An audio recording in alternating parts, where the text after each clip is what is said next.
And now to Washington, where the U.S. is still struggling with how to respond to the escalating crisis. Secretary of State John Kerry is now in the region, as are U.S. military advisors, to train the Iraqi forces. Here's Chief White House correspondent John Karl.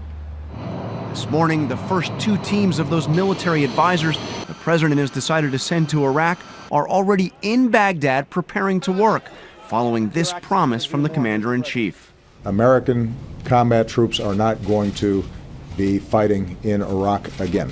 The decision to send special forces to help train the Iraqi army comes after a week of tense deliberations with his national security team. But perhaps the biggest question the White House now faces: should the president give the order for airstrikes?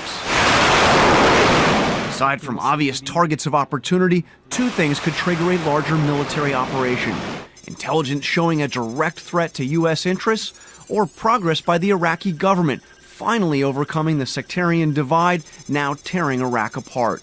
If we don't see Sunni, Shia, and Kurd political support for what we're doing, then we won't do it. And back home, his policy is under fire from both sides. 300 Americans is not going to solve the problem of stopping the advance of this group that is more extreme than literally core al-Qaeda. What is the objective of these up to 300 military advisors that he's proposing? What will they be able to accomplish that has not already been tried and failed before? All of this comes at an especially difficult time in Obama's presidency.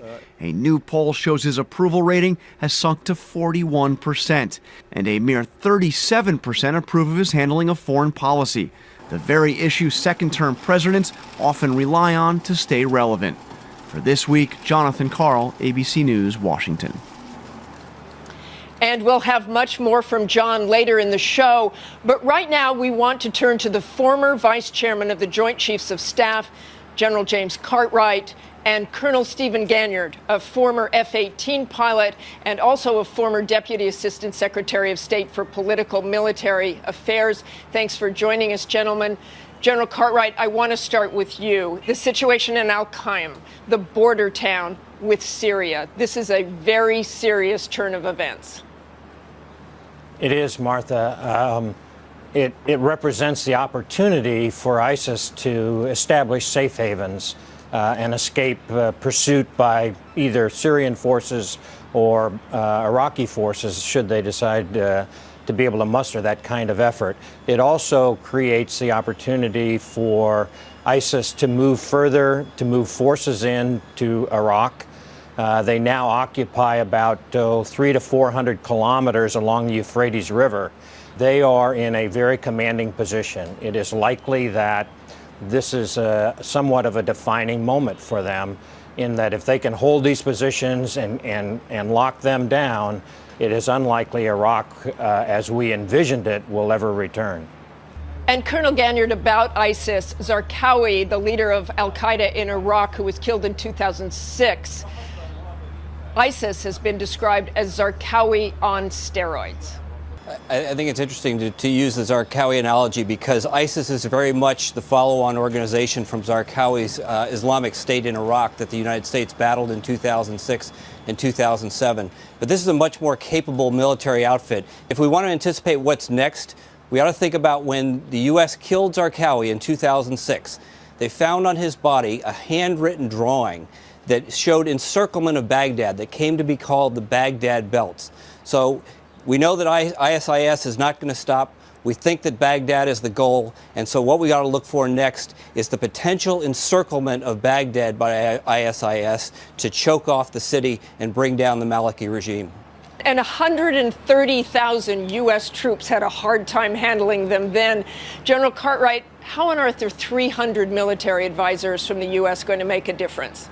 The vulnerability for ISIS right now is that it's extremely stretched. 400 kilometers is a long ways to move men and equipment to encircle Baghdad. And if there is to be some offensive on the part of the Iraqi forces as they exist today, those advisors will help try to create some sort of a scenario in which those lines of communication can be cut off and supplies can be withdrawn or at least hindered from making it down to an encirclement around Baghdad.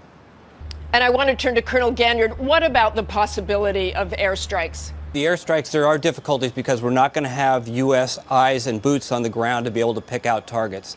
That said, out in the west where we see the supplies coming in from Syria, there may be places where U.S. air power can hit supply convoys, where you find ISIS out in the open. But once the fight comes closer to the city and we get into urban areas, it's going to be very tough to pick out those targets. And we need to be very careful because as soon as we drop that first bomb or shoot that first hellfire, we have picked sides. And we need to make sure that we're picking sides for an Iraqi government that's inclusive and that we aren't making a broader determination of Sunni versus Shia within the regional perspective. Thanks very much to both of you.